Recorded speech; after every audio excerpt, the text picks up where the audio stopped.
her. So I would love for you to hear the song, It's Okay. It's beautiful, Papa.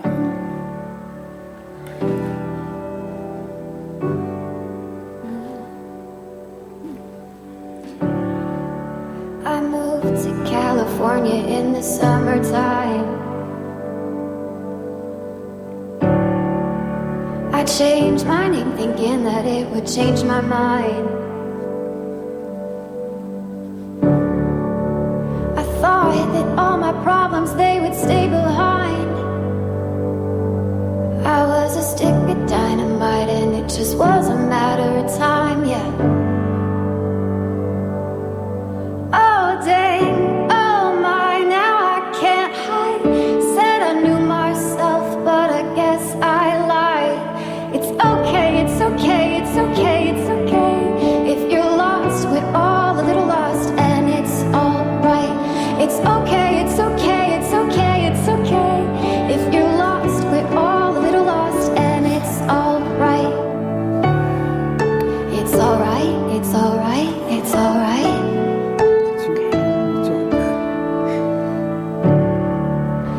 I wrote 100 pages, but I burned them all.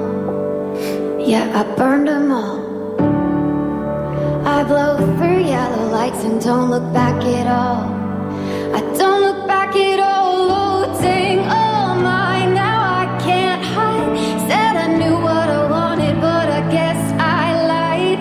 It's okay, it's okay, it's okay, it's okay. If you're lost, we're all a little lost, and it's alright.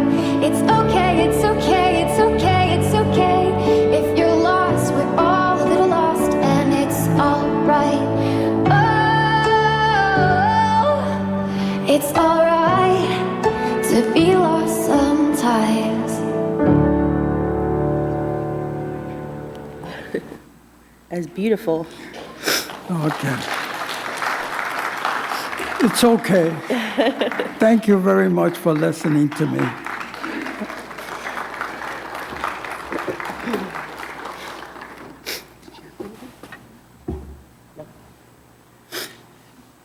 I don't know if my cousin Jacqueline Nicole's here yet.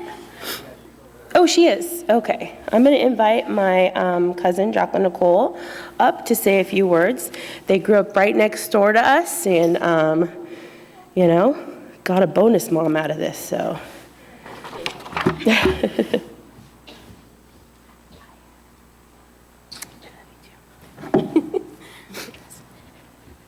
Okay. Hello, I'm Jacqueline Nicole, Roseanne's niece. I think most of you know that. The one our family always said was just like Roseanne, which I knew was always intended as a jab, referring to her tough exterior, take no crap attitude. They didn't call her the pit boss of the family for nothing. But I always took it as the highest compliment because she was impossibly tough and strong. Sorry. Oh, I wasn't even crying out there now. I prepared. A characteristic we saw more than ever through her last days. As she smiled and laughed for us, told her she was fine to not worry us. I remember her calling me, this is not in my speech, but a few months after she was diagnosed, and it was such a casual call, but she was like, oh, hi, I just wanted to get Grandpa's phone bill taken care of. Do you think you could take care of that? And it was such a nonchalant call, and I was like, she knew that she was preparing, and she was so strong about it. I mean, it's striking now. I think that's surreal for me to think about. But anyway, but aside from her strength, I knew her as the funniest, most loving, most magical aunt you could ever wish for. I realized that so many memories of my childhood and beyond were shaped by her, especially around the holidays. Every Christmas, after the first round of food, of many, she would always bring out the games, gathering everyone from family members to random people that stopped by, new boyfriends brought home from college to ex-wives, around that sticky plastic-covered table in my grandparents' dining room. And within a half hour, someone would have to close the sliding door so the cake and coffee group chatting over at the kitchen table could hear themselves over the riotous shrieking and scream laughing coming from the game room. Those nights were like an initiation into the family for so many. and she was the heart of it all. She kept that tradition faithfully, from those early years of packed rooms to the later years of just a few people showing up. You could always find her in that room setting up those games, an open invitation for anyone needing some holiday cheer. When I was a kid, I would beg my parents to let me go to one of Aunt Roseanne's legendary camping trips. I tried to convince them that it would be fine. Randy Ann and Katie and Amy are going. But they always said no, I was too young. But the one thing they said yes to was letting me go to Randy Ann's mascot camp. Now, the mascot camp was super cool, but the best part of that trip was staying in a hotel with Aunt Roseanne and going to Walmart, where she told me to pick out anything I wanted. Now, as many of you know, my dad is half Japanese and was very strict about my nutrition and would have a list of calisthenics each day for me to complete before he got home from work. But that night at Walmart, I felt like I had won the golden ticket at the chocolate factory. It was the kid version of supermarket sweep as I filled our cart with the most fabulous, unnutritious treats you can imagine. Little Debbie cakes? Sure. Tater tots and toaster pastries for tomorrow's breakfast? Toss them in the cart. I was heaven. Aunt Roseanne was always the wish granter. My sister and I grew up just next door to Aunt Roseanne, like literally next door, with an adjoining gate in the backyard like a 90s sitcom. After school, when there were no good snacks at our house, I would go see if she left her back door unlocked so I could check out her fridge and cable TV or stop in for a chat. She was a great listener. The fridge was always full of Country Crock containers that never had margarine in them, coffee creamer bottles that were usually filled with homemade salsa, and lots of eggs and imitation crab meat in those little blue styrofoam plates. It was so gross.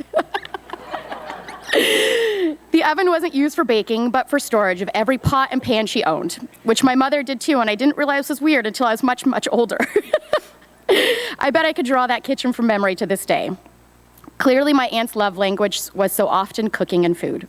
After I grew out of my childhood toaster pastry and Little Debbie's phase, I became a classic sorority girl vegetarian, and my aunt made note. After cooking all day prepping for family events, she would always make sure to put one more pot on the stove to have my favorite vegetarian dishes ready when I came back home. When I met my husband, Ryan, he told her he loved her salsa. So without fail, her and Mondo made sure to have a fresh batch ready to go every time they heard we might be stopping by. She never missed an opportunity to feed us and to show us how she was always thinking of us. But one time, she took that love language a little too far. It was 2015. I had just had my first son, Hayden, and needed someone to watch him for the day so I can go into work. My aunt volunteered without hesitation, so I dropped him off that morning and ran down the meticulous first-time mom checklist, his nap schedule, how to warm his milk bottles, and told her there's a small pouch of organic greens, as he had just turned 5 months, and we were very, very slowly introducing him to solids. And here's his water bottle so he doesn't get constipated. Please make sure he drinks the water. I picked him up later that afternoon, and Hayden was laughing and happy. Aunt Roseanne told me they had a great day, and he was, quote, such a good eater. I said, oh, he tried the greens. She said, well, he tried those, but he really loved the cereal and bananas. He had 3 whole bowls. Must have eaten 2 whole bananas. 3 bowls of cereal and bananas, if you haven't been in a baby phase for a while, is by far the most constipating foods you can give a baby. My son, who is almost 9 now and here with us, so I won't go into the details of the aftermath, but it was a weekend that will live in infamy.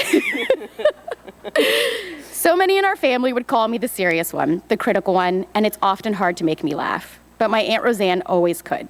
She was funny without trying to be funny, and that was the best. When I got married, she volunteered to drive to Beverly Hills to pick up 50 trays of cheese for me. Upon completion of her task, I got a message from her to put my bridal nerves at ease, saying, picked up the cheese, Nicole, and Niblet gave you a nice bottle of champagne. After a brief moment of confusion, I realized the gift was from the owner of the cheese shop, whose name was Norbert. Niblet was not a real name, but I realized to her, neither was Norbert. I couldn't stop laughing. I saved that message for years because it was so her, funny without trying. I only have 5 minutes, so I could tell stories for hours, but that's easy to do when you've known someone so wonderful your whole life. Aunt Roseanne, you leave a big, big hole, but we promise to fill it with laughter, ridiculous games, holiday traditions, and enough food to make everyone constipated in your honor. Thank you. I love you. Oh, it's amazing. I love it. I'm I'm going to invite actually Jessica and Jacqueline Goodman. Jacqueline is her sister. Jessica is her niece. If you both come up together, this way could support each other. You don't want to come up together? Okay, Jessica, I'm going to invite you up. It's okay. It's my other cousin. I didn't know if you guys wanted to be together. That's why.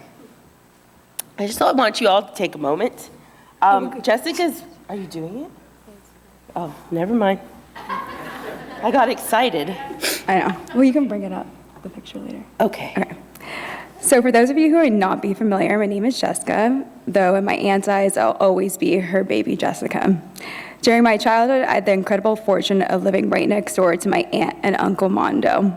Whenever I got bored or wanted to sneak away from the house, I would dash down the backyard staircase, slip through the side gate to get to my aunt's house.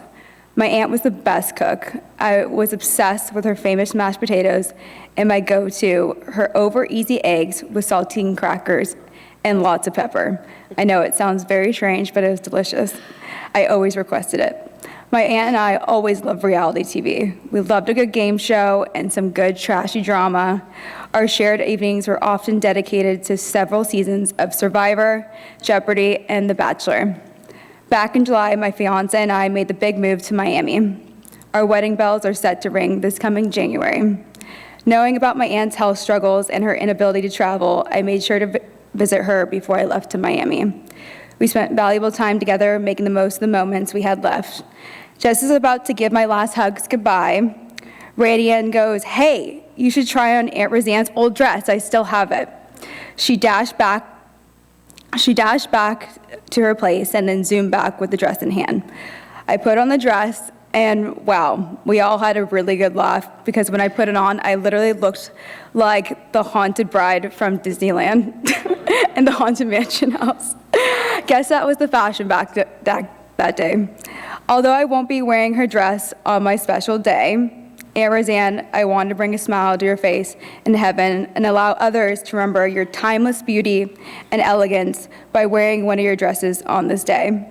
I feel incredibly fortunate to have so many memories full of laughter and joy with my beloved Aunt Roseanne. Your spirit will undoubtedly grace my wedding day and every day that follows forever within my heart. Your presence will continue to live with each of us here today. Thank you for gracing our lives with your warmth, your love, and your beautiful spirit. We carry your legacy in our hearts today, tomorrow, and forever. And I don't know if you want to give the backstory on this dress, but That dress was for her 20th high school reunion. And that's the dress. And my mom actually got to see it on her, which was really and cool. she want everyone to know how skinny she used to be. That's true. So this She is how thin I know she's like, Jessica, you have to represent how skinny I was. Look at She's like- this is not clipped, nothing. And my wedding's in January, so I've been working out a lot, and this is the skinniest I've been. So the fact that this is how she was. So. And the hat that she's wearing here is had the a hat hot Nola's body. wearing. She had a hot body. Thank you. Thank you for representing. Look at that, Mondo. I'm going to invite up my Aunt Jacqueline, her sister, to say a few words and share some great childhood memories.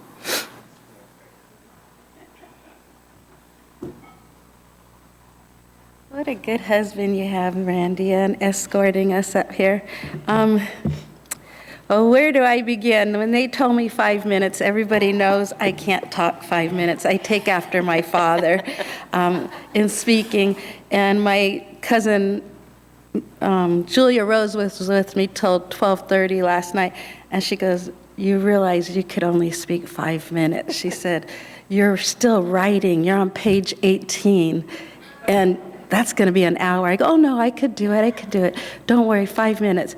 So she left, and then I was making sandwiches and stuff for today, and I timed it, and it was like way too long, and because too many happy memories.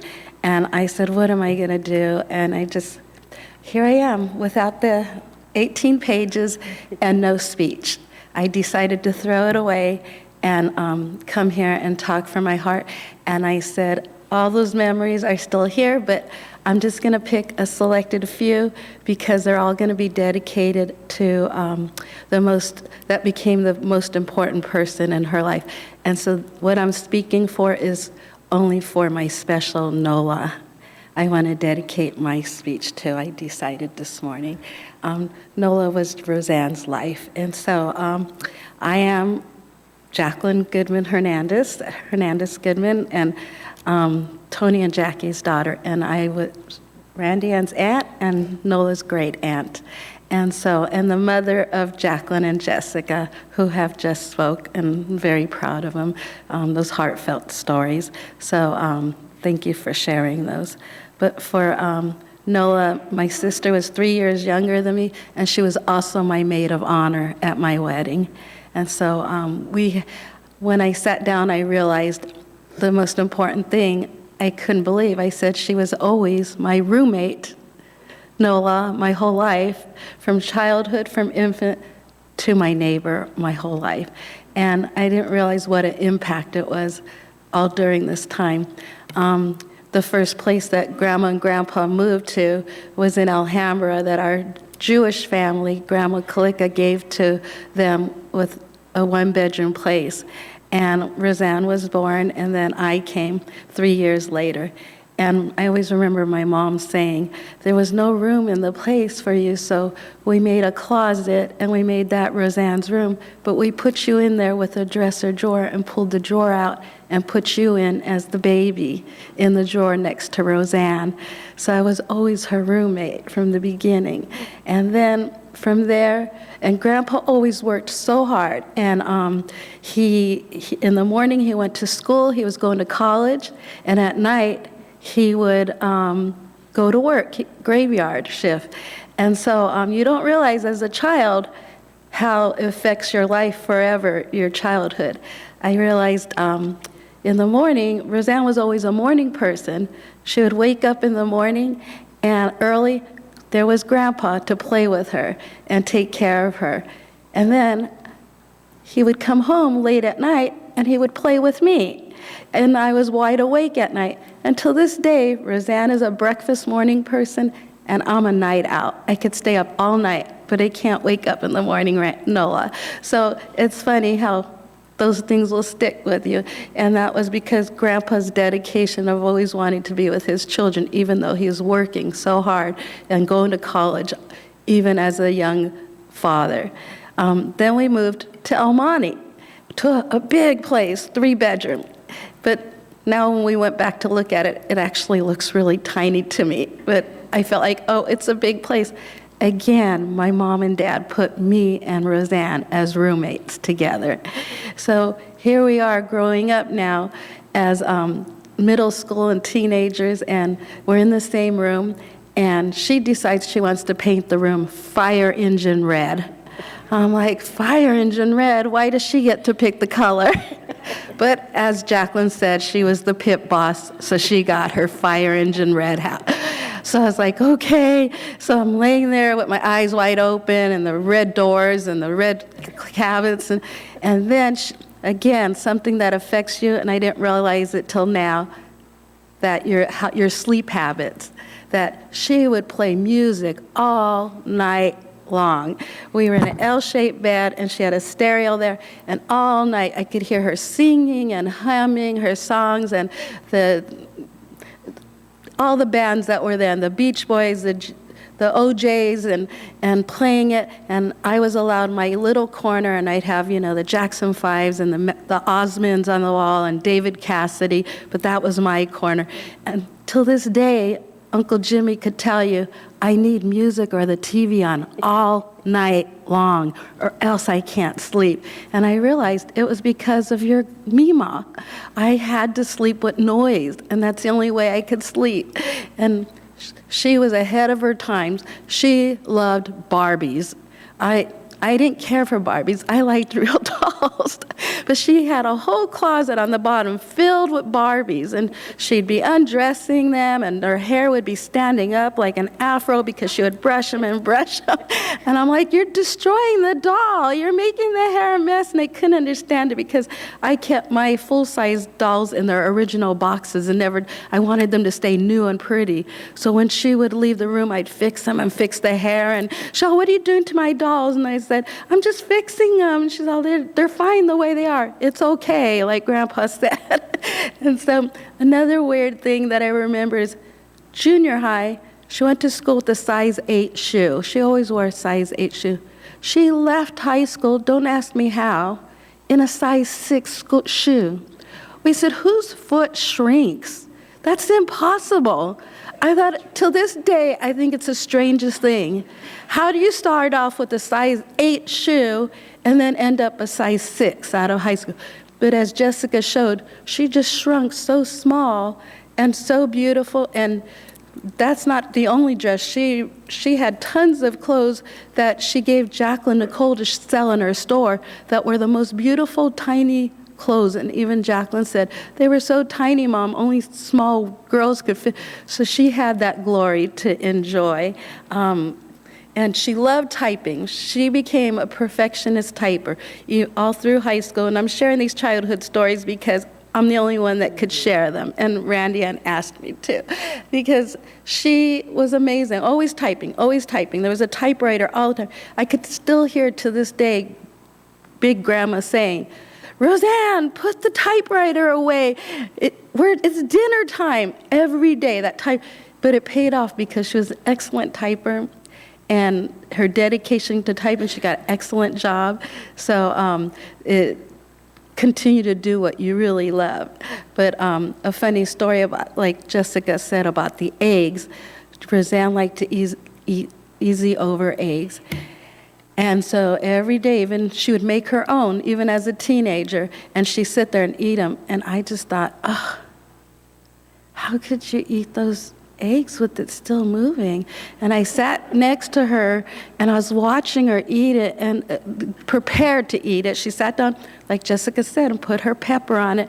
She got it all set, and I'm sitting there looking at her, and I sat across from her, and I said, how could you eat that poor baby chicken?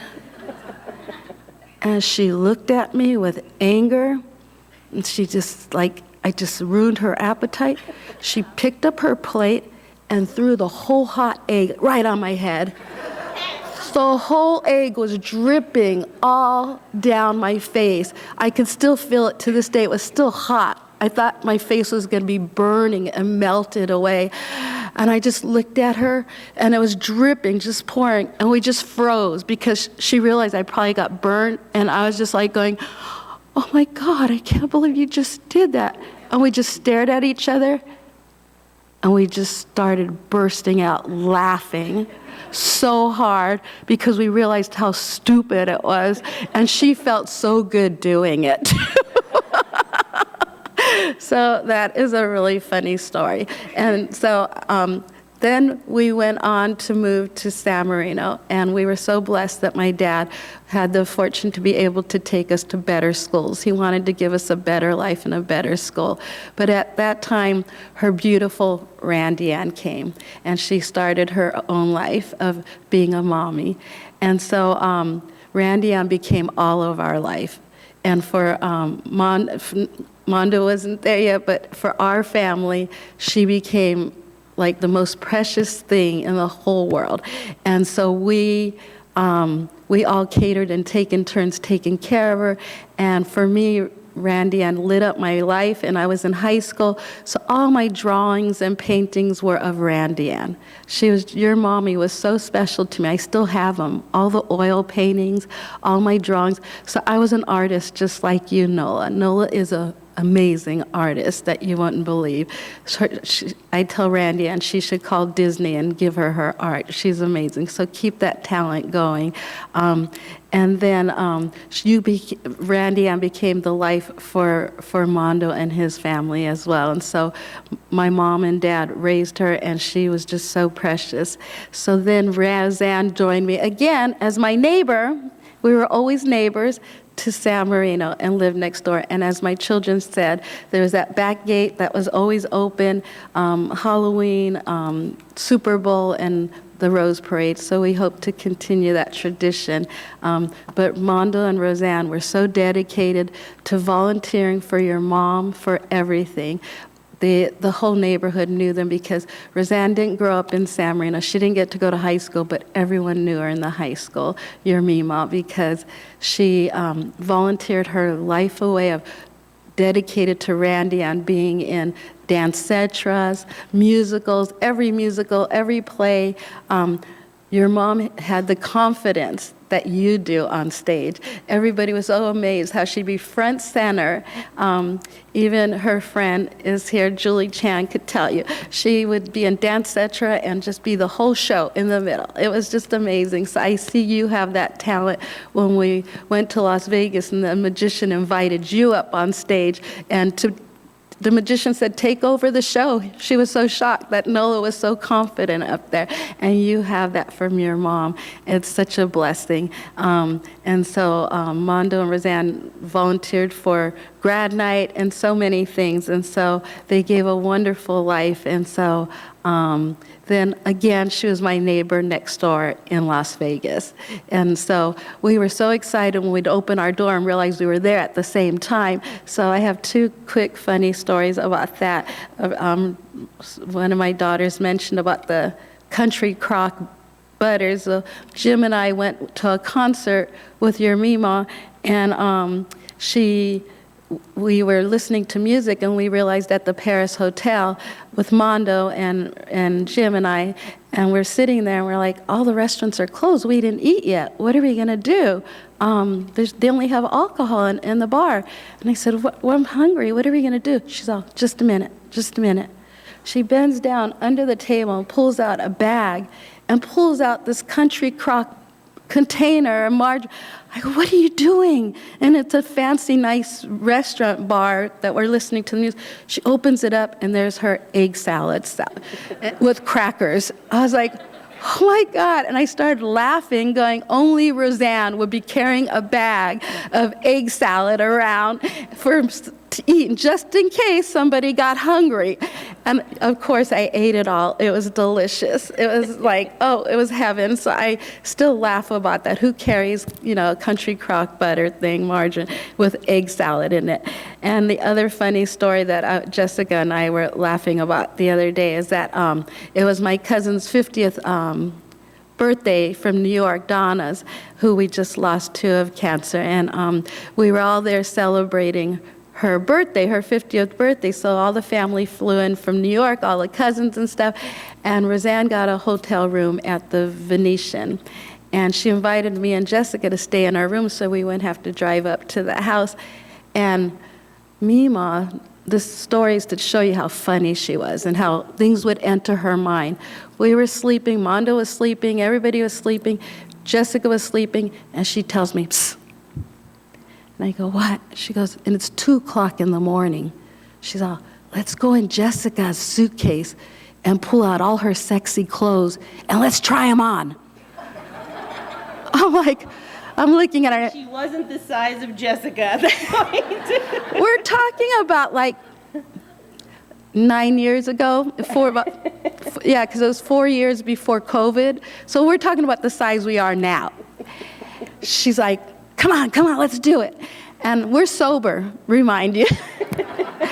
And I said, okay. We went in the bathroom, and we're trying on all Jessica's clothes. And Roseanne had on like this thong dress. And it was like, oh my God. And we were laughing, and I had this tube top dress. It was orange with cutouts in the stomach. And we were screaming, laughing in the bathroom. We practically peed our pants. And we're just laughing. And she's like, oh, what about this? And I have a picture, and I hid the pictures for so long because I said she'd kill me. She told me, I'll kill you if anybody sees these pictures. But she's like running around in the bathroom in this thong thing and her behind sticking out, and we're just laughing.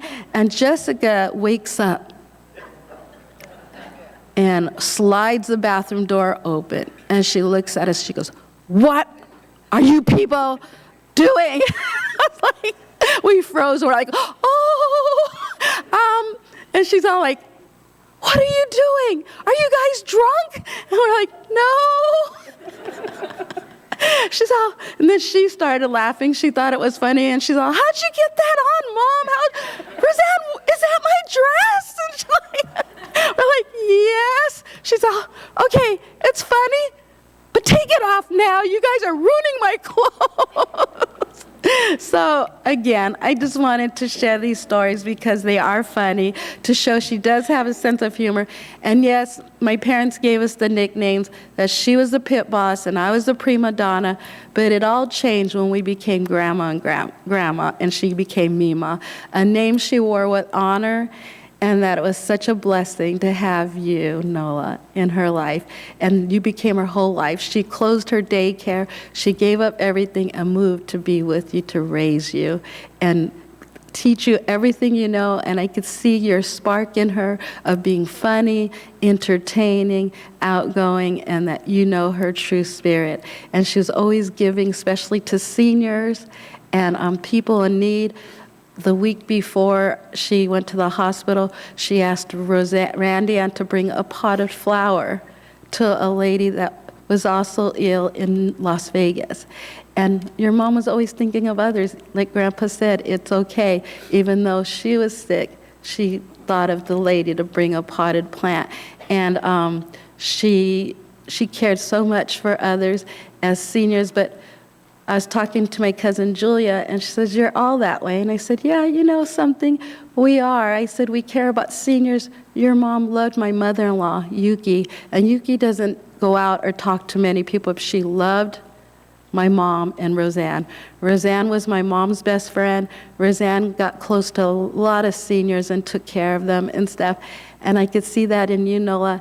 And also, my brother Anthony's that way, and my sister Jennifer's that way. They're constantly giving to others and helping those in need, and seniors especially. And I give that thanks to my mom and dad for instilling that in us, because since we're kids, we always went to visit seniors and elderly and people in need to take care of them. And I pray that we all continue to keep that tradition, and for Michaela to do that with her community and her loved ones and all the grandchildren, Hayden and Julian. And I love to see that you and Hayden and Julian are so close, and it means a lot to me, and that we keep this memory and happy memories together. And we promise to be the last Sunday of every month. We promise, Randy and I, that we all be together to share cousin time like we did as kids. We all were together on Sundays. So I'm going to stop talking because I could talk forever, but I love you all, and I love you, Nola, and that's my dedication to you, Nola.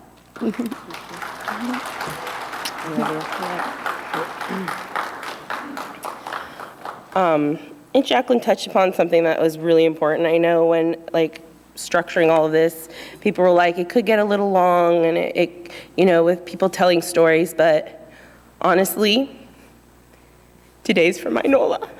Today's for me. We just want to talk about her. And if it was just 4 of us here and we were just talking about her, it would be enough. So I'm grateful for your patience. I hope you're enjoying the stories, because everything is so spot on. I didn't know she loved Barbies. I used to hear growing up, you ruined my Barbies, because as a child you chewed on their toes, and now they're ruined. So I do remember that piece. Mondo, can I ask you to come up, please? Mondo and my mom got to celebrate, their 42nd anniversary together before she passed.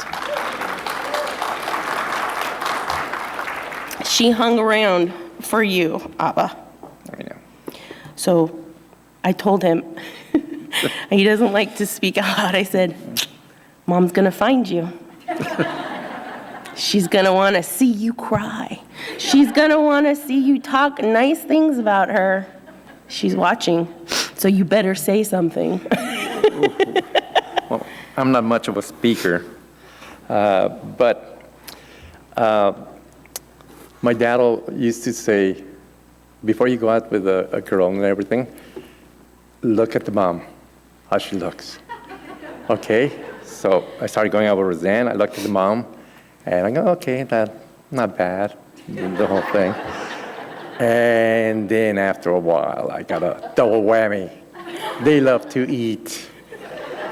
And in fact, Grandma, Roseanne's mom, used to tell me all the time, Mondo, you always said, she ever gained weight? You're leaving. When are you going to wait? How long are you going to wait? The whole thing. But either way, I was with her for 42 years, 2 days.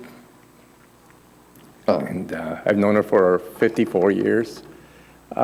She was my better half, or I would say my better 3/4, 90%. I would like to thank everybody for coming here. I want to show my deepest condolences to Roseanne's dad, Tony. It's very hard to see your kid pass away. To her siblings, Jennifer, Anthony, and Jacqueline. It's very hard. I'd like to thank everybody that came to enjoy. Let's make this a celebration, have fun, say jokes, fun things that she did with you guys. A lot of people, every time we got in a function, wedding, birthday, whatever, she was very popular. She would like to talk with people. They would drag her into her table, and they're just come here, come there, whatever. And she was loved by a lot of people. What I was going to say? I didn't come prepared at all. You're doing great. Doing great. I would like to thank Randy Ann and my Nola. Nola's best friend was Mima. And she took care of her since she was born, everything. And now Nola just says to her friends, Abba's my best friend. I really miss her. And I'll make this short. And a little history about Roseanne is that she loved everybody, and everybody loved her. So just go out there and talk about her, all the things that she did, little comments. And a lot of people used to call her almost every day, every other day, family members. Who are you talking to? They're my family members, not yours. And she'd be on the phone with them, and she liked the little gossip here. She always asked the questions, everything. She wanted to know everybody's business. She did. And everybody would tell her everything. She was like a counselor. Everybody enjoyed her company, her, like I said, phone calls, everything. And thank you for a lot of people. Some people came really far. Jessica, Amber came from up north. My cousin Tete from Austria. Just thank you, everybody, and let's remember her. Right now, when we go to the next room, whatever, just enjoy her. Little known facts, jokes, anything that she did, and she'll always going to be here and right here. Okay. Thank you for coming on. Good job. Thank you. Good job. Oh, I forgot to thank all my siblings. When Roseanne was sick, they were there for me day and night, just constantly. Thank you very much. Okay, thank you. All right.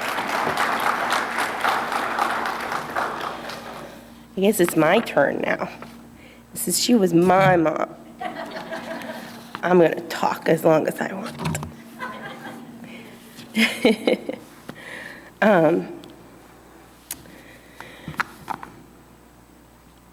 My mom loved me simply because I was hers.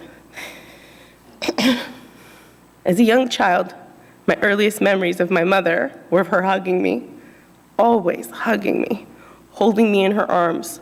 Oftentimes, I would notice her eyes closed as she held me. She would look at me and smile, not saying a word, just smile. So much of which we take for granted if we don't stop to think about how deep love is in silence.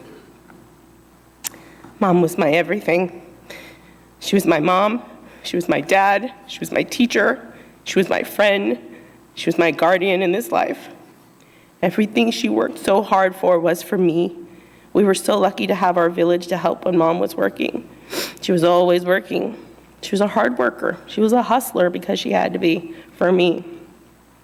I had my grandparents, my aunts, and my uncle who helped raise me. But at the end of the day, it was me and Mom. In my early years, we never slept in our beds. Not sure why, really. We slept on the floor of our living room at El Monte. I don't even remember sleeping in my own room there. I wanted to be near her, and she wanted to be near me, and that's just how it was. She never wanted me to be dirty, keeping me clean and dressed like the perfect little doll until I started running around with my cousins. Most pictures of me are in a tank top with frilly underwear over white tights and a crazy head of blonde hair. I remember asking her, did you ever dress me up? I look like a homeless child in all of these pictures. Appalled, she would respond, yes, I dressed you beautifully, but you always wanted to run around and get dirty. So I didn't want your dresses to get dirty. So there, go have fun in your tights. As I got older, every weekend was spent cleaning the house, chores.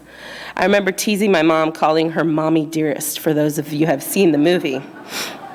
Because after all, after I hung my clothes up, she would come in, inspect, and then would take them down and put all those clothes that I didn't hang well enough on my bed.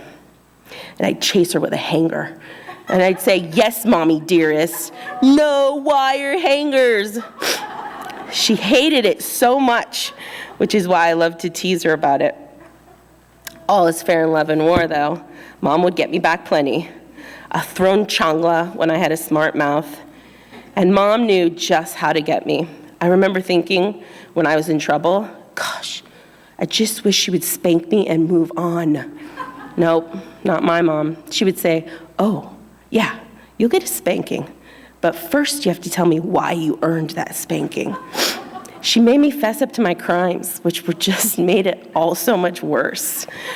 Other times, she would freak me out just for fun, killing a bug and then chasing me around the house with it while I ran out of the house screaming. I remember Mom saying one time, probably on several occasions, if we need help, let's see who will come for us. She said, scream loud, and let's see who comes. No neighbors ever came running to our rescue. But what must those neighbors have thought with all our shenanigans? She would blare music in the morning, and then depending on the mood of the music, I would find her laying on the floor with her legs up on the couch. And that was her moody blues position. Singing at the top of her lungs. My mother was like a hopeless romantic. I think if she could be emo back in the day, she would. She would be singing at the top of her lungs, her favorite. Loving you is easy 'cause you're beautiful. La la la la, and she would just go to the top, and you all know that song, and you'll get to hear it today. She would then blast the Batman theme and jump on the couch, making the mask across her eyes. Da-da-da-da-da-da, Batman. Then it was time to clean, and she would mix ammonia and bleach together.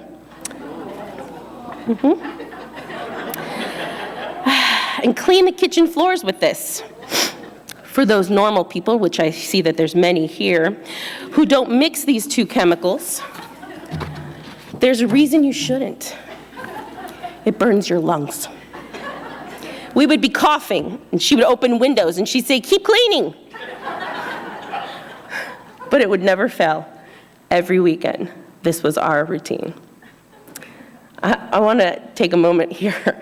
I know my aunt mentioned she had a daycare. My mom loved music. And the kids that she watched are now grown adults themselves, and their parents are here. She raised a whole other generation beyond me. And they're great kids, right? But there's a funny story. I remember walking home from school, and the reason she opened the daycare was because I said I wanted to work with kids. And so she said, all right, let's have a daycare. And Mom had a daycare. And I came home from school one day, and I remember walking towards the house, and music was blaring. I ain't your hoe. I was like, what is happening? It was from a movie called Dangerous Minds where it was all rap. It was an entire rap, Snoop Dogg. I mean, things you probably shouldn't be playing for your daycare. But she loved the beat. She had no idea what she was singing. I went in, all the kids are like, ho. I was like, Mom, do you hear what's, it's a great beat, she says. I found it. And I was like, we're gonna not play this. So, I mean, I hope they're good kids. No. I know Mom's looking down right now saying, oh, please, Randy Ann. But really, I never wanted for anything. I didn't feel like I was missing anything because she always found a way to be everything I needed. She could always make me laugh, and that I will miss more deeply than anyone can understand. Stories of my mom are just simply the best because she was just who she was. She didn't apologize for that, nor did she ever need to. Growing up in San Marino came along with some underlining societal expectations that would always make me nervous when it came to my mother. But once again, my mom would always prove that being herself would always draw people into her to love her. She was honored by the San Marino community for all the work she and Mondo did throughout my years of high school. There wasn't one parent who didn't know and didn't love my mother. I would see her at events and she'd be telling stories that maybe she shouldn't have been telling. But she was so down to earth, no one cared. What she looked like, what she wore, how she spoke, none of it mattered because my mom was sincere. My mom was caring, genuine, loving, so loving. One hug from my mom and you were hooked. All the years of what seemed so embarrassing, Nola, as a teenager, I'm so grateful she was there. She never missed anything. Someone asked me recently if my mom, keeping a full-time job, did she miss a lot of my functions? Nope, she never missed anything. She was at every play I was in, every open house, every game. She was at mascot camp. She walked beside me at every parade for drill team. My mom was always there for me. She was my biggest fan. And she never forgot a holiday. Even as a grown woman, Mom never forgot me for any holiday and every holiday. A Valentine card and treat in the morning before work. A doorbell ditch gift for my Easter basket treats. A Halloween blow up to put in our yard every year. And I know Adrian will miss my mom's gift of the green string. Who had it last, babe? Mom thought it would be funny to wrap anything for Adrian, just so he had more things to open. One of which was just a giant big spool of green yarn. Adrian, being somewhat like my mother, thought it would be funny to rewrap it the next Christmas for her. And this has been their Christmas tradition for the last 14 years. Mom loved us all. She was silly with us all, and we are so grateful. But Mom was tough when she needed to be tough because she had to. She was given the name Pit Boss that you've heard several times today. Mom could make a room stand still and listen if she needed to get things done for sure. But man, when she loved you with all that she was. To be loved by my mom was something very special. She had friends since junior high school that she has remained in touch with. She's maintained relationships with so many people I never even knew she spoke often to. Mom was always great about making sure people knew that she was thinking of them. She would call, send cards, talk, listen for hours. It's just who she was. I will never forget, at the peak of COVID lockdown, we decided we would safely drive to Vegas and stay in the house there. On our way there, we went through a Del Taco drive-thru. Mom pulled up to the window after placing the order, and the lady looked up, saw my mom, and yelled, "Oh my gosh, it's been so long. How are you?" I was in the passenger seat, surprised that this lady at Del Taco on the way to Vegas remembered my mom. My mom started asking, "How are you? How's your daughter? How's your family? What is going on here? How do you know this woman, Mom?" I asked as we pulled around to the front, waiting for Mondo to come out of the bathroom. We parked. Mom said, "I know her from here." I said, you know the lady's life from Del Taco, just from stopping here when you take trips to Vegas? Yes, she replied, as everyone made friends this way. As we sat there, the lady came out of Del Taco and ran to our car. Now, if any of you know how I was during COVID, you'll understand the terror I felt at this strange woman approaching our car, and as my mom opened the door, they embraced. What in the world? That being said, I had to spray her down with Lysol because that's how I rolled back in those times. I've moved on from that now. Then my mother told me to get her purse. She pulled out a $100 bill. I said, Mom, what's 100? She said, yeah, I know. Grandpa, she said, it's okay. And then she proceeded to hand it to her, wishing her well and blessings. Because that's my mama. A comfort to every stranger she meets, and a forever friend to all that know and love her. For me, she was my mom, and I was lucky to have been her everything until Nola showed up. And then I guess Nola just became everyone's everything. I always knew my mom would be the best grandmother ever. Nola never fails to tell me how funny Mima was, funnier than me. Mima is what my mom asked to be called when she was a grandmother. I said, Mima? Why Mima? She said, you know, like in Spanish, mi mama, my mom. I said, okay. I reluctantly let her have that win at that time. But Mima ended up being the perfect name for Nola to call her. My mom was very much a bonus mom to my Nola, just like my grandma was to me. There was no one more trusted to put Nola first and care for her as if she were her own. Mom and Nola became quick best friends, and I'm so grateful for that time they had. Now, at the market, I get Mima lessons. Mommy, you should pick the milk in the back. Why? Because Mima said that's the freshest. I said, yeah, she's right. Mom homeschooled Nola through the pandemic. Mom watched Nola every day of her 10 years of life, and that was a priceless gift Adrian and I were given. Mima was fun and always kept Nola busy, playing dress-up together, making up random songs, pretending to be two old ladies in the shower for hours. What were your names? Darla and Rose, right? Mm-hmm.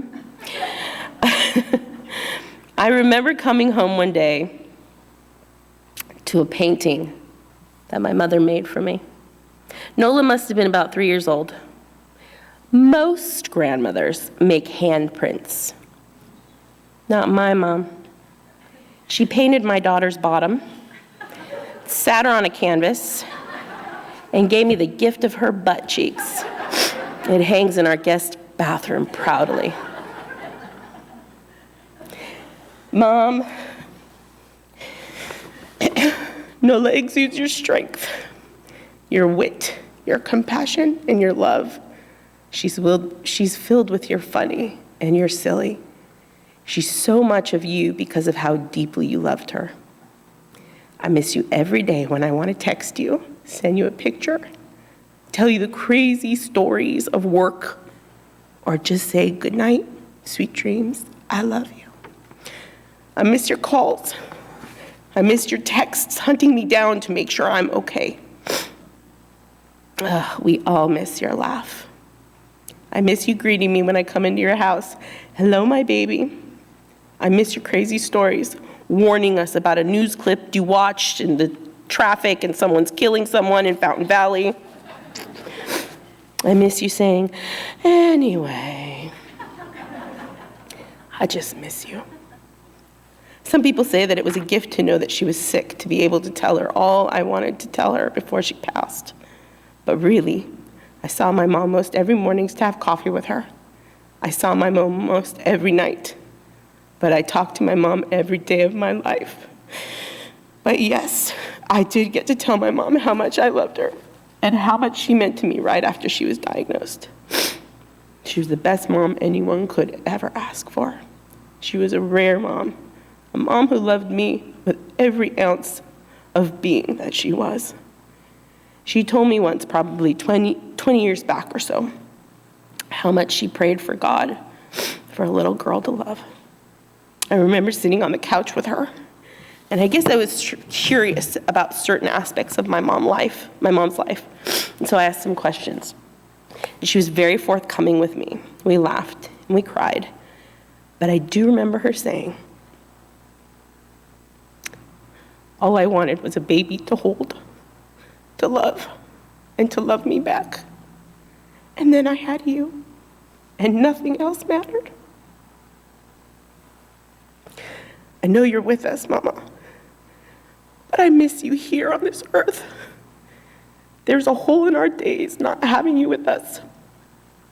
But I feel you around me in the wind that blows, in the butterfly that flutters by and stops on a nearby branch to sit with me.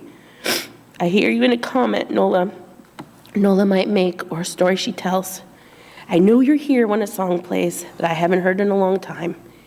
And I know you're here in times when I ache for you most.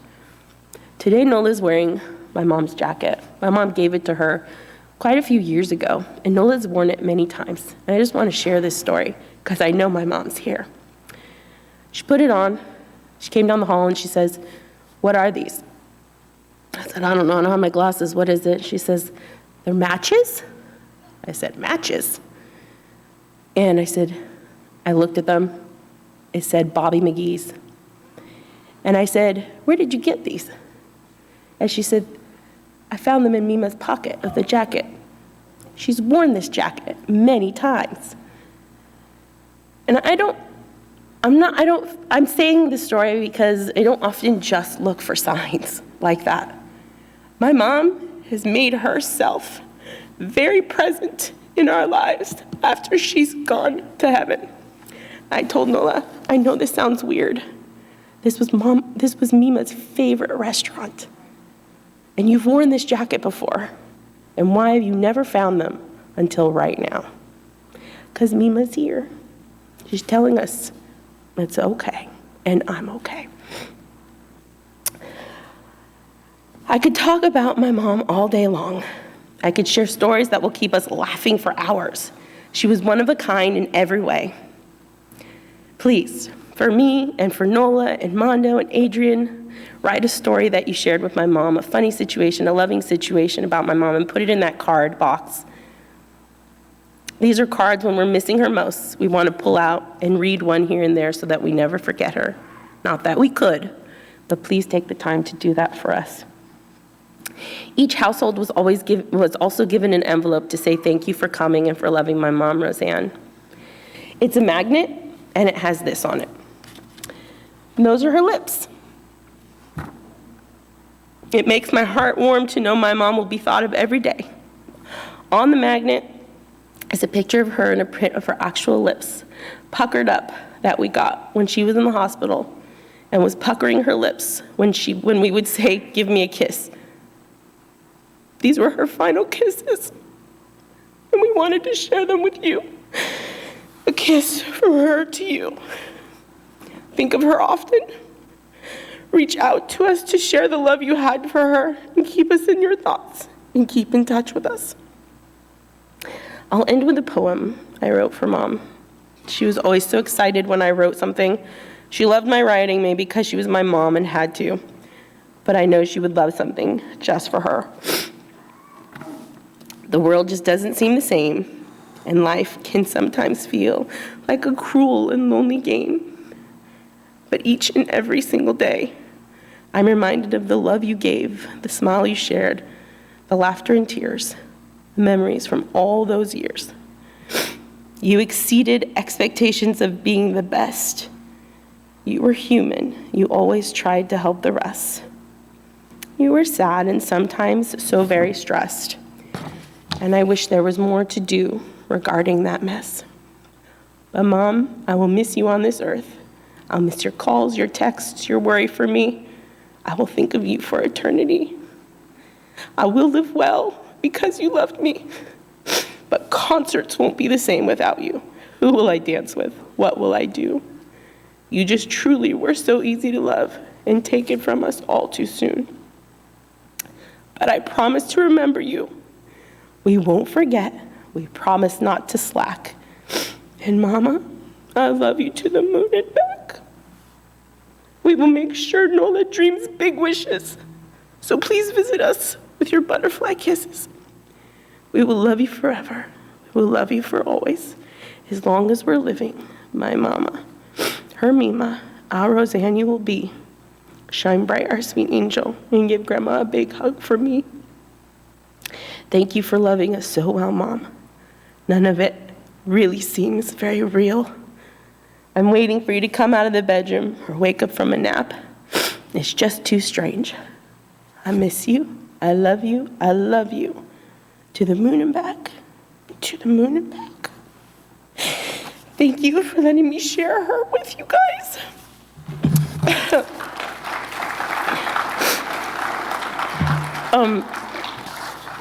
At this time, we are going to play a video that Adrian pushed through. Thank you for all the pictures that you guys sent.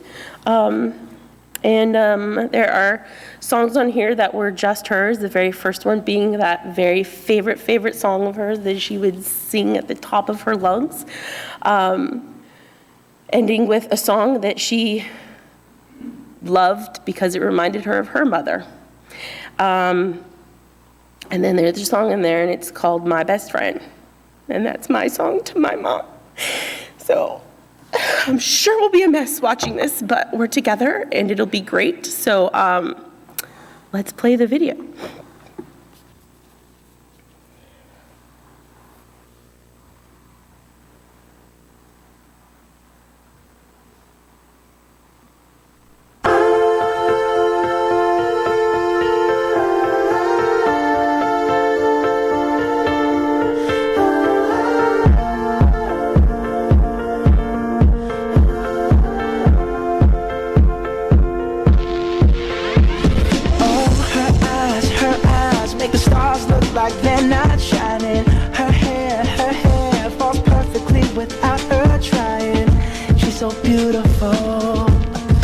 Tell her every day.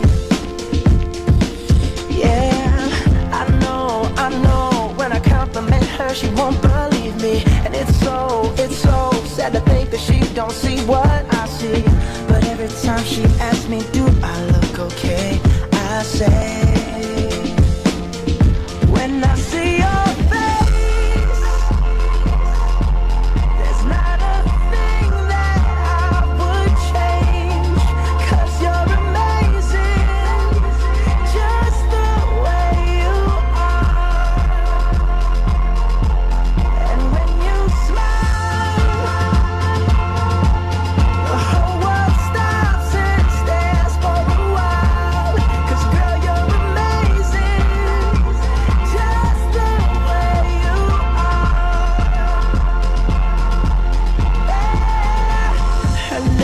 Her lips, I could kiss them all day if she'd let me. Her laugh, she hates but I think it's so sexy. She's so beautiful, and I tell her every day. Oh, you know I never ask you to change. If perfect's what you're searching for, then just stay the same. So don't even bother asking if you look okay. You know I'll say, when I see your face, there's not a thing that I would change. 'Cause you're amazing, just the way you are. And when you smile, the whole world stops and stares for a while.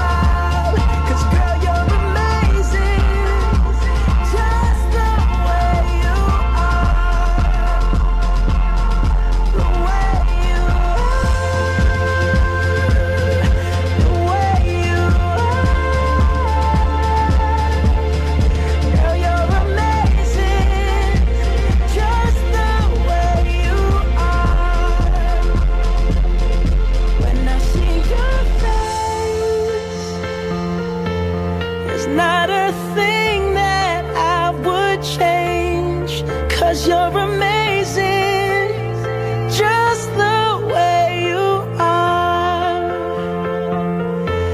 And when you smile, the whole world stops and stares for a while. 'Cause girl, you're amazing, just the way you are.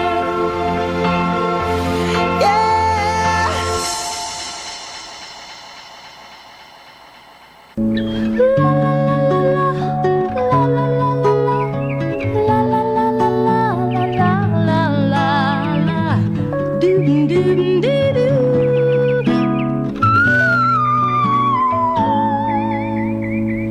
No one else can make me feel the colors that you bring.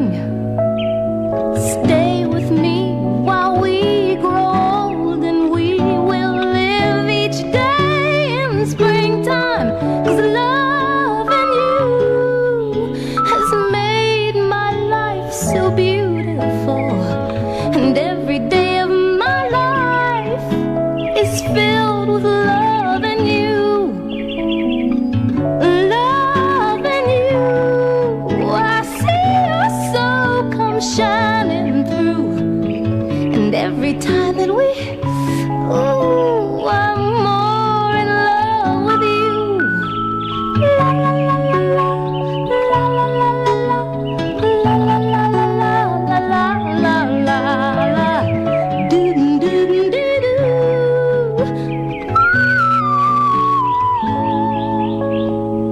No one else can make me feel the colors that you bring.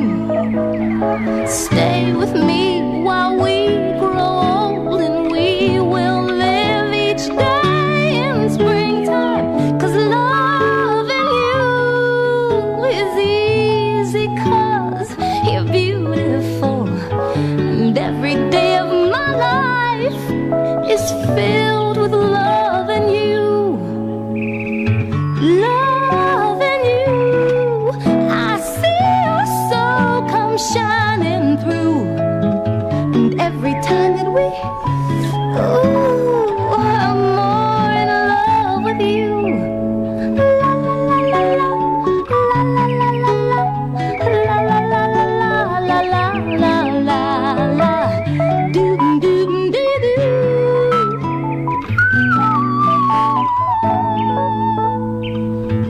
No, la la la la la la la la la la, doo doo doo doo, be doo be doo be doo.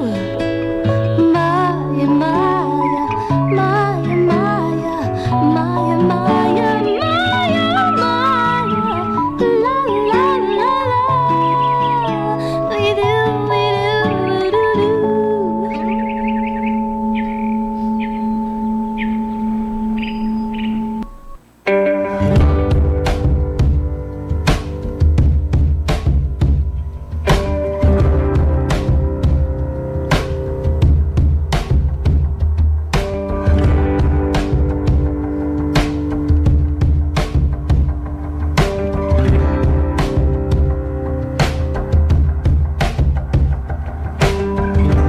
Love is where this begins. Thank you for letting me in. I never had to pretend. You've always known who I am, and I know my life is better because you're a part of it. I know without you by my side that I would be different. Thank you for all of your trust. Thank you for not giving up. Thank you for holding my hand. I've always known where you stand. Yes, I feel my life is better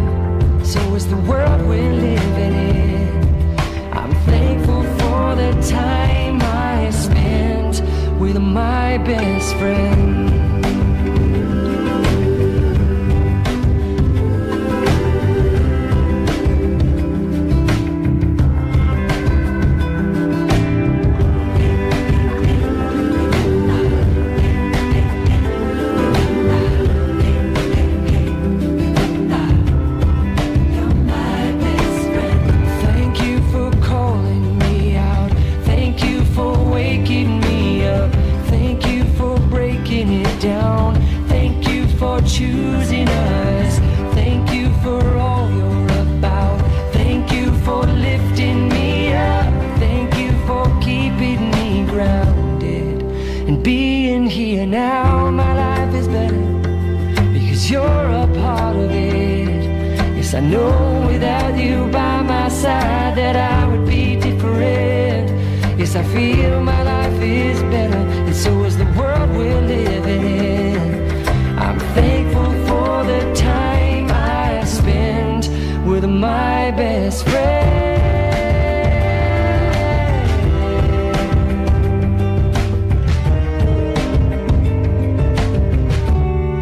You're my best friend.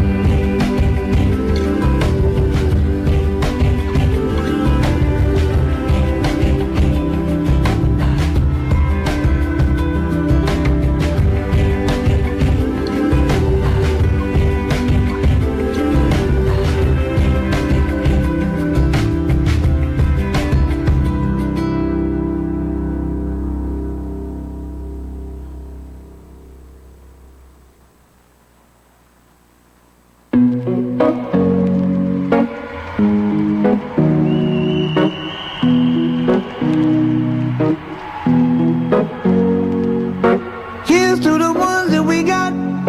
Cheers to the wish you were here but you're not. Cause the drinks bring back all the memories of everything we've been through. Toast to the ones here today. Toast to the ones that we lost on the way. Cause the drinks bring back all the memories. And the memories bring back your.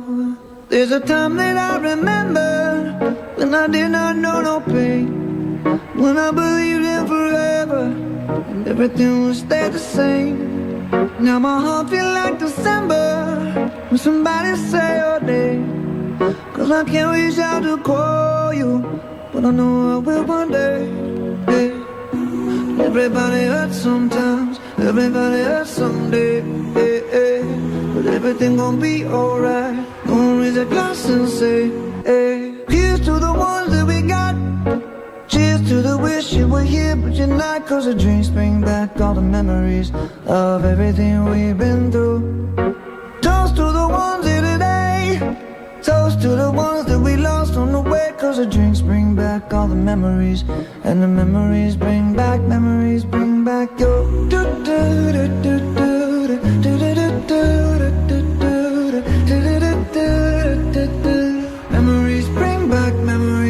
back your.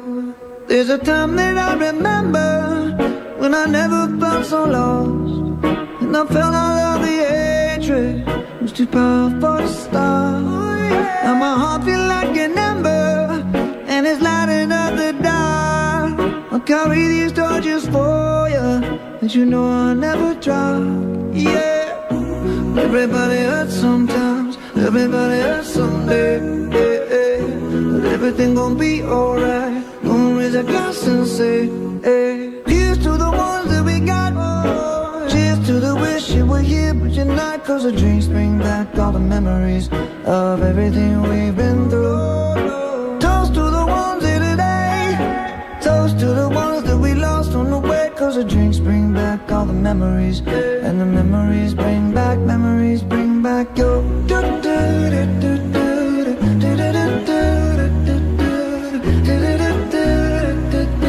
Memories bring back your.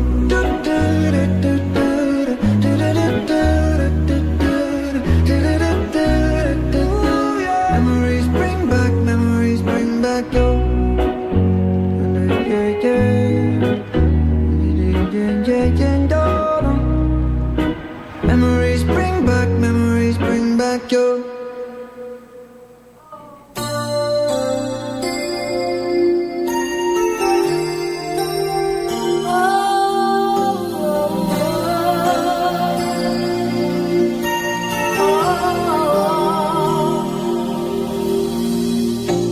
It must have been cold there in my shadow to never have sunlight on your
It might have appeared to go unnoticed,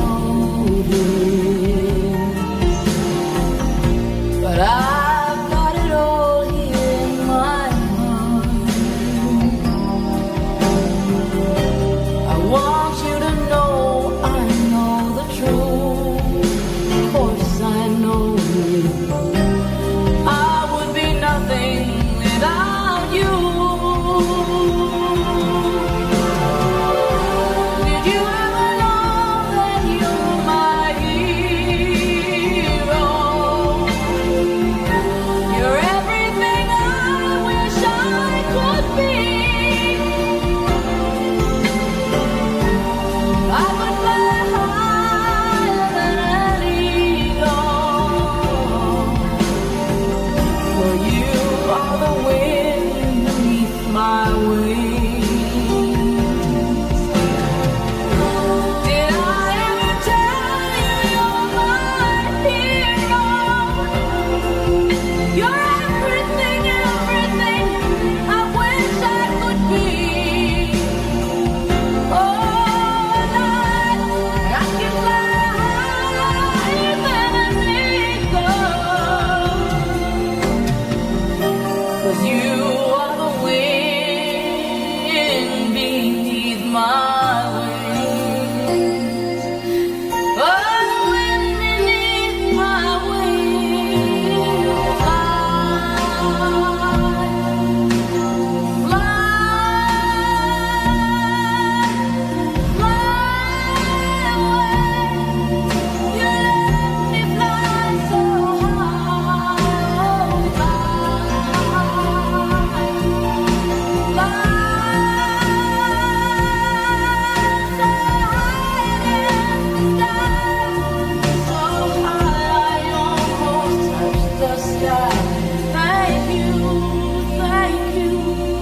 Thank God for you, the wind beneath my wings.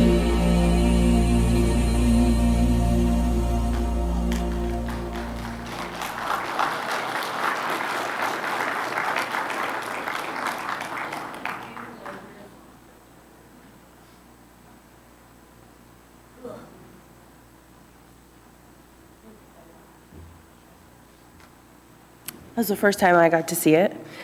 It was beautiful, as I knew it would be, and she was clearly a presence in all of our lives. So happy you did that. Thank you.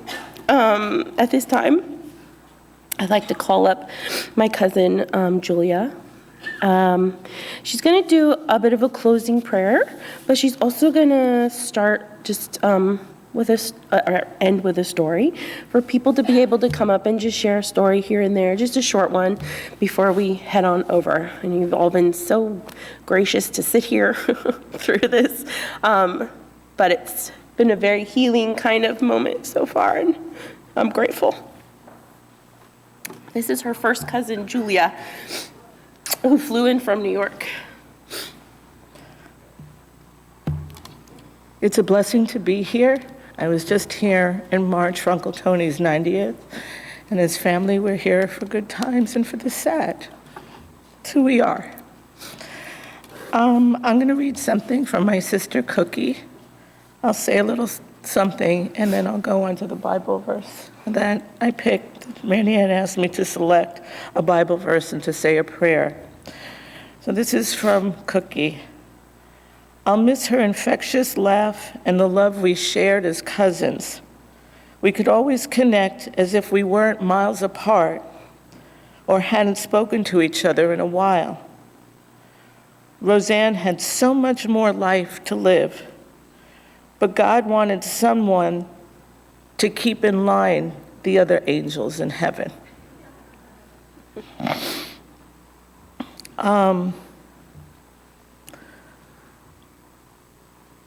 Some of you may know, may not know, in March when we were here, we knew that Roseanne was ill. And my sister, who's among some of the older cousins, said, we have to find a way to see her. I was like, Cookie, I don't know. And her cousin Lois was nearby too. Lois was like, I'm in. And I said, Cookie, you got to be the one to organize this because, I'll go in. But she said, okay. She said, well, I'm going to call Randy Ann. She said, I want to see her. I'm not leaving here until I see her, and that's it. I said, okay, you bring your might of being an older cousin, an older woman in this family. So she spoke with Randy Ann, and Randy said, oh, yeah, you could visit. So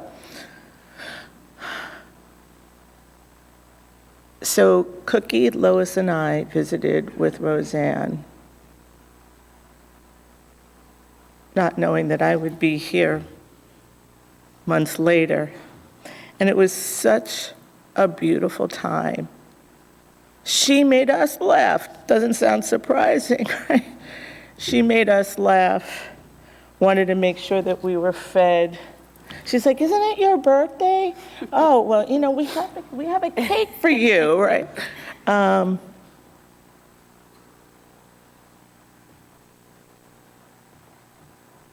As Uncle Tony mentioned, as other people mentioned, even in her fatigue and what she was going through, she could still make you laugh, still look out for you, still make you smile, and still have such a generous spirit. And Cookie, Lois, and I left there thinking, weren't we supposed to be the ones to make her laugh? And she laughed, but she made us laugh more. It's a memory I'll hold for the rest of my life. I'm going to read from the book of Numbers, chapter 6, verses 24 through 26. The Lord bless you and keep you. The Lord make his face shine on you and be gracious to you. The Lord turn his face toward you and give you peace. Let's pray. Dear Lord, we ask you for comfort in the midst of life's trials and sorrows. We remember Roseanne for all that she was in memories from childhood to her last days on this earth, and her high-pitched, giggly laugh. While we mourn collectively for a life that seemed too short, we are grateful that Roseanne knew how much she was loved, and we are blessed that she touched our lives. We ask for your grace to be with our loved ones who miss her the most and miss her presence. May they be strengthened by your promise to be with them, to be with us all. May your power and peace be felt amidst tears and reflection. As we leave here, we ask that we can receive your blessings of mercy and that we may uplift those who are in need or in pain. We thank you, Lord, for the delicious food that we will share together and that was so lovingly prepared, something that Roseanne would surely appreciate. We say this in your name. Amen. Amen. Thank you so much. You're welcome, honey. There's a podium, whenever this is called. There's one of those in the other room. And we want to continue to share stories with each other. So please, please, please take the time to do that while we're in there. And please write down a story for us. Stick it in that box. It becomes so important just to remember her every day. I kind of don't want this to end. It just feels, I keep saying it, so final. It's so real. As we watch that, I just can't even believe it. I still can't believe it. Nonetheless, like Manda said, let's share some food. For those of you that knew my mom and what she loved baked potatoes. She loved a good baked potato bar with some nacho cheese and beef on that and whatever else she made. But my mom was one of those people, even as a young child, if they went to a restaurant and they didn't have baked potatoes, that she didn't want to eat. So enjoy baked potato for my mom. I'm going to call up Sochi at this time. Is she here? There she is. She's going to say a prayer for our food and give some love. And she helped prepare all of this. Her husband led this congregation And he's with my mom now in heaven. Hi everyone, I'm Cousin Sochi. The past several months, I was able to talk to Roseanne a lot on the phone. She had a lot of questions. And so I saw a picture of David up there. And so I want to share this, if it's all right with you. Yes, and this is for my beautiful, precious Nola, and for all of you to give you comfort. In the Gospel of John 14:2, it says, "In my Father's house are many mansions. If it were not so, I would have told you. I go to prepare a place for you, and if I go and prepare a place for you, I will come again and receive you to myself, that where I am, there you may be also." So, when God calls us home, it's because he's put the last brick of our mansion in heaven. And so he called home your grandma and your Mima because their mansions were completed. So they're in heaven with Jesus and with Uncle Dave. And so you ask yourself, how do I get there? How do I have Jesus build my mansion? How does he build it in heaven for us? Well, also in the book of John 3:16, God tells us, and this is a promise that he gives us, "For God so loved the world that he gave his only begotten Son, so that whoever believes in him shall not perish, but have everlasting life." So we have to hide that in our heart and believe it. If we want to see Mima and all our loved ones that have passed before us, hide that in your heart and believe it. Because it's better to be safe than sorry. And so I want you to know, Nola and Randy Ann and Mr. H and Mondo and Adrienne, that we will all, if we believe this, we will all be in heaven to see our loved ones and have our own mansion. So know that, have that comfort in your heart. And just last, in Philippians 4:13, and this is what's gotten me through this, and I shared this with Roseanne, your mother, and we can do all things through Christ who strengthens us, gives us the strength. And whatever we do, wherever we go, we can and we will make it through. And we just have to trust in Jesus, and he will continue to give you signs of Mima. He will give you signs. He will. He will give us all signs of our loved ones that have gone before us. And we just have to trust him. God gives us each other. He gave us family and friends. And it's his right to take us home when he wants. So as I've gotten through the past several months, I want you to know that you have to trust in Jesus. Hide Jesus in your heart and seek him. And he will give you that comfort. And he will just dwell in your hearts. So you're not alone. He gives us the Holy Spirit to dwell in us. So I just wanted to say that because I saw that you had a picture of Dave, and thank you for adding that. It means a lot.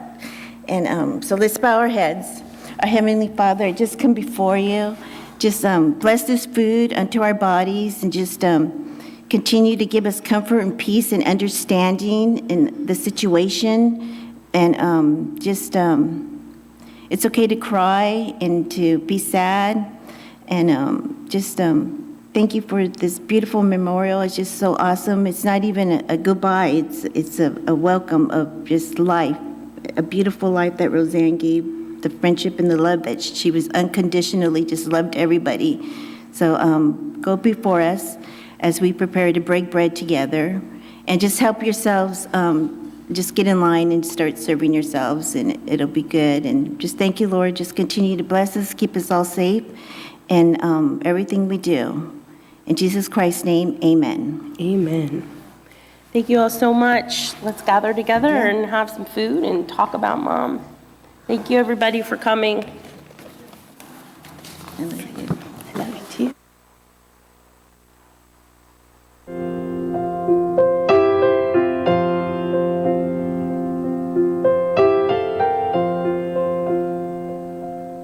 I will sing of my Redeemer and his wondrous love to me. cross he suffered from the curse to set me free. Sing, oh sing of my Redeemer. With his blood he purchased me.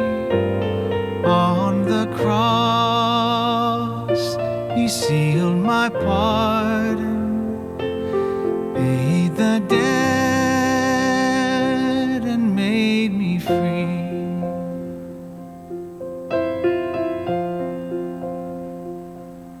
I will tell the wondrous story, how my lost estate to save. In his boundless love and mercy, he the ransom freely gave. Sing, oh sing of my Redeemer.